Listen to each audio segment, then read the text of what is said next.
The attic air was stale, heavy with the scent of mothballs and forgotten things. Sarah navigated through the labyrinth of dusty furniture, her flashlight beam dancing across cobwebs and faded photographs. She moved deeper into the attic's embrace, her fingers brushing against forgotten toys and yellowed linens. In the dim light, something gleamed, a spark of gold amidst the muted greys and browns. Sarah moved towards it, drawn by an unseen force. There, nestled in a dusty trunk, lay a brass lamp, its surface tarnished with age. Intricate carvings adorned its side, whispering tales of forgotten times. Sarah carefully lifted the lamp, its weight surprising her. It was heavier than it looked, colder than it should be. As she cradled it in her arms, she felt a strange energy emanating from its depths, a silent hum that resonated deep within her bones. It was a feeling of both allure and apprehension, a siren song beckoning her towards an unknown fate. Sarah, her heart pounding with a curious mix of excitement and trepidation, decided to give the lamp a try.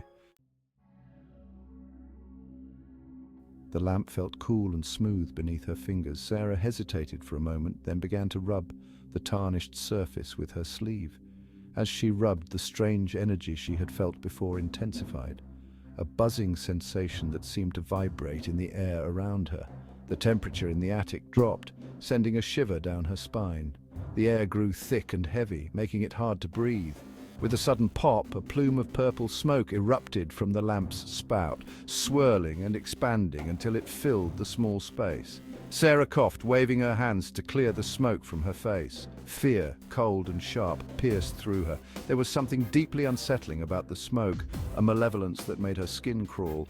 It writhed and pulsed before her, taking on a shape both grotesque and mesmerizing. The smoke solidified, revealing a towering figure wreathed in shadows. It was the Djinn, its eyes burning like hot coals in the swirling smoke. Its voice, a raspy whisper that seemed to slither into her very being, shattered the silence. "You have awakened me, mortal. Speak your wish." Fear choked Sarah's words, but she managed to stammer out her deepest desire, a wish for wealth and prosperity, a life free from worry.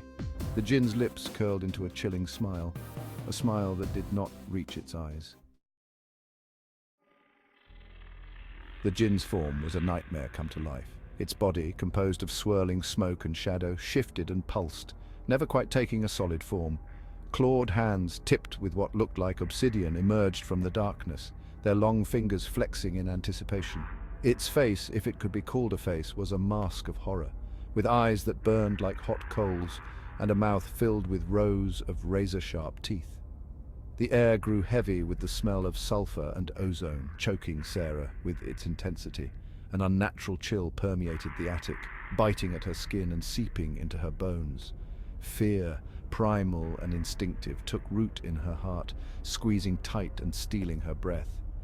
She wanted to scream, to run, but her limbs felt like lead, her voice trapped in her throat.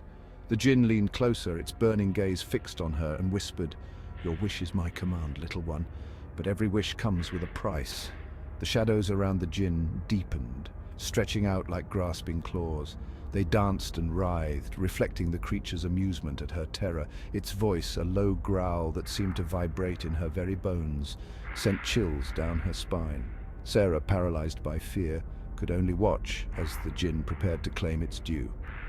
The attic, once a place of comforting familiarity, had transformed into a prison, a cage where her worst nightmares were coming to life. The next morning, Sarah awoke in a luxurious bed, silk sheets cool against her skin. Sunlight streamed through the window, illuminating a room fit for a queen. Her wish had come true. Wealth and opulence surrounded her, yet a cold dread clung to her like a shroud. The Djinn's words echoed in her mind, "Every wish comes with a price." She had gotten what she wanted, but at what cost? She rushed to the window, her heart pounding in her chest. The world outside was not her own. The sky was a sickly green, the air thick with a strange metallic tang. Buildings twisted into impossible shapes, their windows like vacant eyes staring back at her. People on the streets moved with a disconcerting jerkiness, their faces pale and drawn, their eyes empty of all emotion. The world had become a grotesque parody of itself, twisted and warped by the Djinn's dark magic. Terror, cold and suffocating, gripped Sarah's heart. The Djinn had granted her wish, but in doing so it had reshaped the world in its own image, twisting it into something monstrous. The joy of her newfound wealth turned to ashes in her mouth. It was a hollow victory, a Pyrrhic triumph that filled her with a deep, abiding sense of dread. Her every heartbeat echoed the terrible truth. She had unleashed something evil into the world, and now she was trapped in its clutches. Panic swelled in Sarah's chest, constricting her breath. She raced through the opulent rooms of her new home, each step echoing her mounting terror. The Djinn's presence lingered in the air, a suffocating weight that pressed down on her. The walls seemed to close in, the luxurious furnishings taking on a sinister aspect. She was trapped in a gilded cage, surrounded by the trappings of her desire, yet utterly alone. She ran to the door, but it wouldn't budge. It was locked, sealed by a force she couldn't comprehend.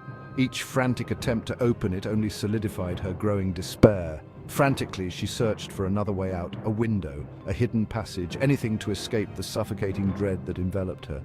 But the Djinn had anticipated her every move. There was no escape. She was trapped in the Djinn's web, her wish a chain binding her to its malevolent will. As she sank to the floor, her strength finally giving out, she noticed a single purple feather lying on the ornate rug. It pulsed faintly with an eerie light, a mocking reminder of the price of her wish. She was no longer Sarah, the girl who had found the lamp. She was a plaything, a possession of the creature she had so foolishly unleashed. Suddenly the air crackled with energy, the temperature plummeting as the Djinn materialized before her. Its form was even more terrifying than she remembered. Its smoky edges sharp as blades, its eyes burning with malevolent amusement. Trying to escape, little one, it rasped, its voice a grating whisper that sent shivers down her spine. Sarah cowered back, her voice a choked whisper. "What have you done?" The Djinn merely smiled, a chilling, predatory expression that revealed rows of needle-sharp teeth. "I granted your wish," it purred, its voice dripping with false sympathy. "But you forgot the price." The Djinn's clawed hand shot out, its grip like a vice around her arm. She struggled, but it was futile. The creature was too strong, its power beyond her comprehension. "You will serve me now," it hissed, its burning gaze boring into her soul. "Your life, your soul, all belong to me." And with a final, triumphant laugh, the Djinn dragged Sarah into the shadows, leaving behind only the faint scent of sulphur and the chilling echo of its laughter. The brass lamp lay on the floor, its surface gleaming innocently in the sunlight, a silent testament to the terrible price of unchecked desire. It stood as a warning, a reminder that some treasures are best left buried, their secrets guarded by the passage of time. For the Djinn's curse, once unleashed, is not easily undone.